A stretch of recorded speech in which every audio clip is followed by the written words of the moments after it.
Hi, I'm Priya. Please come in.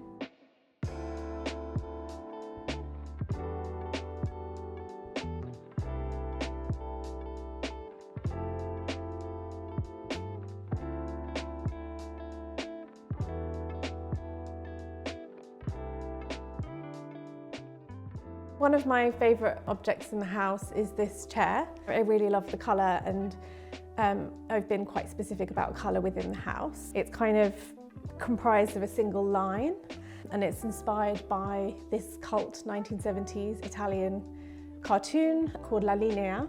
It has a kind of home feel, translated for kind of the contemporary home. It's also really comfortable. But most importantly, when children come around, like my nephew, they immediately adopt this as their climbing frame.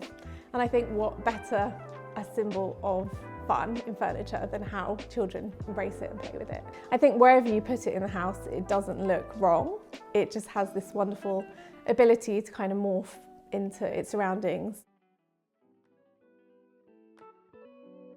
Rachel Whiteread is known for documenting negative spaces, which I think is a really fascinating concept. And this print was produced in conjunction with her first major exhibition at Chisholm Hill Gallery. For the exhibition, she did a cast of an entire room within a Victorian terraced house. And in the print, it's documented the stages through which this installation was constructed. It's also a personal item. It was gifted to me after my 5 years as a trustee of Chisholm Hill Gallery. It was a very formative time for me, being part of such an amazing moment in contemporary art. It really influenced me and shaped the way that I think and work today. So this is special to me because it was made by my grandfather, who moved here in the 50s to set up a new life for his family.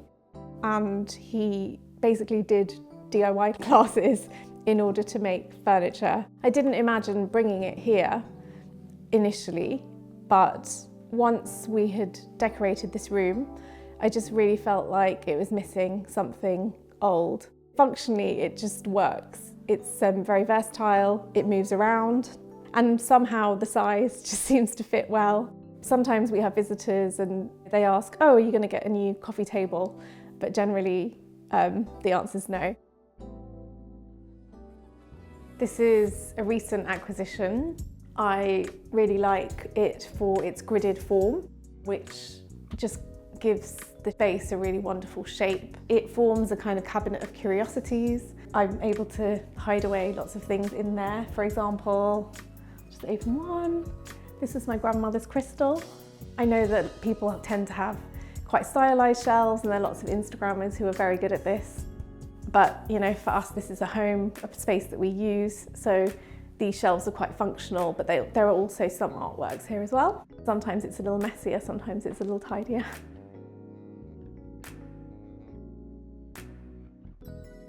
This is the front door of the house, and as you can see, it has these wonderful stained glass panels in an array of beautiful colours, and I really love the way the light filters through. I think it forms a really interesting colour palette, which has definitely inspired the way I painted the house. For example, the combination of this pale pink and lemon, which inspired the colour palette for the living room, and the combination of blue and red, which inspired the colour palette for the stairwell.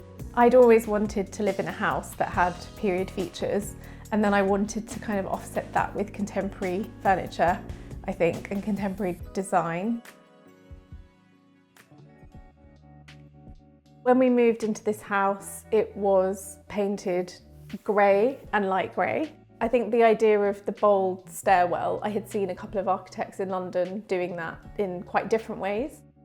It made me think that the stairwell could be a centrepiece of the house rather than just being an in-between space. I really wanted to paint the banister an interesting colour. This red is quite a bold choice, and I was apprehensive initially, but once I tested it, I was sure that that was the right colour. And it's really offset by the blue, and then there are some kind of pink accessories that break it up. And now I just feel the sense of joy when I walk up the stairs.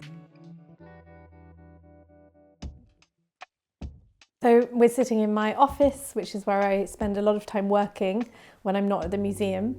and I'm surrounded by lots of piles of books. They are quite haphazard, but they're combinations of books from different periods of my life when I've studied, reference material for writing different essays and chapters, but also like novels and books I've read for pleasure. And I like having them around me.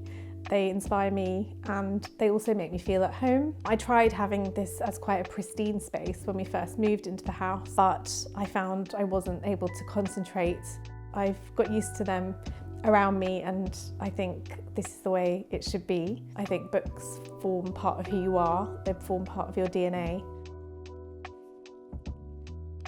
Those are my 7 wonders. Thank you for coming. Bye. The Modern House, selling thoughtfully designed homes across the UK.